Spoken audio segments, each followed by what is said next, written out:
জয় রাধে। আজকের পাঠ শ্রীচৈতন্য মহাপ্রভুর প্রেমোন্মাদ প্রলাপ, শ্রীচৈতন্য চরিতামৃত মধ্যলীলাখণ্ড, শ্লোক ১। বিচ্ছেদেহস্মিন প্রভুরম্ভ লীলা সূত্রানুবর্ণনে গৌরস্য কৃষ্ণ বিচ্ছেদ প্রলাপাদ্যনুবর্ণতে। শ্রীচৈতন্য মহাপ্রভুর অন্তলীলার সূত্র বর্ণনা করার সময় আমি গ্রন্থকার এই পরিচ্ছেদে কৃষ্ণ বিরহে শ্রীচৈতন্য মহাপ্রভুর প্রলাপ আদি অপ্রাকৃত ভাব বর্ণনা করছি। জয় জয় শ্রী চৈতন্য, জয় নিত্যানন্দ, জয় অদ্বৈত চন্দ্র, জয় গৌর ভক্তবৃন্দ। শেষ যে রহিল প্রভুর দ্বাদশ বৎসর, কৃষ্ণের বিয়োগ স্ফূর্তি হয় নিরন্তর। শ্রী রাধিকার চেষ্টা যেন উদ্ভব দর্শনে, এই মতো দশা প্রভুর হয় রাত্রি দিনে। নিরন্তর হয় প্রভুর বিরহ উন্মাদ, ভ্রমময় চেষ্টা সদা প্রলাপময় বাদ। রোমকূপে রক্তোদ্গম দন্ত সব হালে, ক্ষণে অঙ্গ ক্ষীণ হয় ক্ষণে অঙ্গ ফুলে।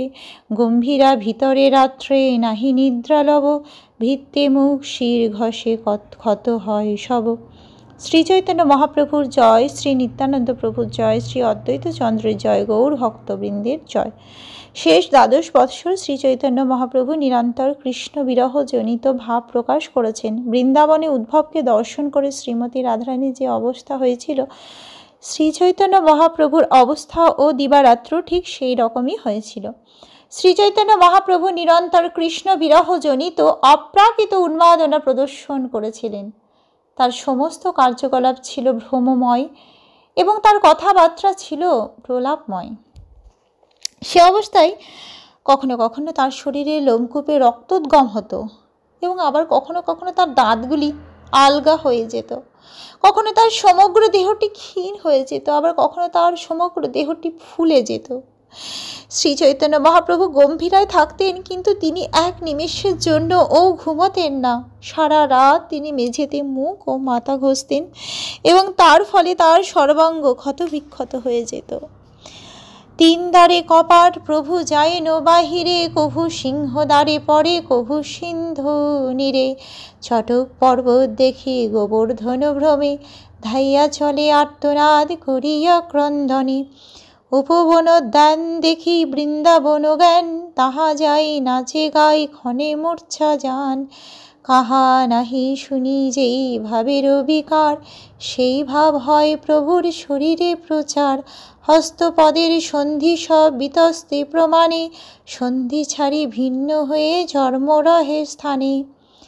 যদিও গৃহের 3টি দ্বার সর্বক্ষণ বন্ধ থাকত, তবুও শ্রী চৈতন্য মহাপ্রভু বাড়ির বাইরে বেরিয়ে যেতেন। কখনো জগন্নাথ মন্দিরের সম্মুখে সিংহদ্বারে তাকে পাওয়া যেত, আবার কখনো কখনো সমুদ্রের জলে তাকে অচেতন অবস্থায় পাওয়া যেত। চটক পর্বতকে গোবর্ধন পর্বত মনে করে শ্রী চৈতন্য মহাপ্রভু আর্তনাদ পূর্বক ক্রন্দন করতে করতে সেদিকে ছুটে যেতেন। উপবনোদ্যান দেখি বৃন্দাবন জ্ঞান, তাহা যাই নাচে গায় ক্ষণে মূর্ছা যান। কখনো কখনো শ্রী চৈতন্য মহাপ্রভু নগরের উপবন দর্শন করে মনে করতেন যে সেগুলি হচ্ছে বৃন্দাবন, তাই তিনি সেখানে গিয়ে নাচতেন, কীর্তন করতেন এবং কখনো কখনো অপ্রাকৃত আনন্দে মূর্ছিত হতেন।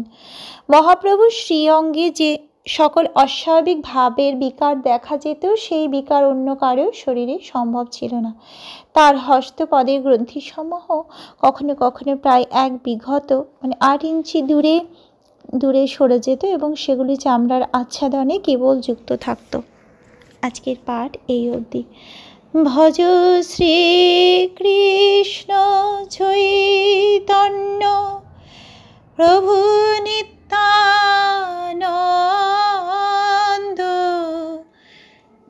শ্রী অদ্বৈত গদাধর শ্রীবাসাদি গৌর ভক্তবৃন্দ।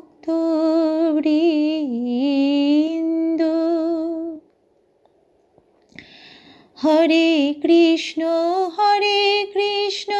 কৃষ্ণ কৃষ্ণ হরে হরে, হরে রাম রাম রাম হরে হরে।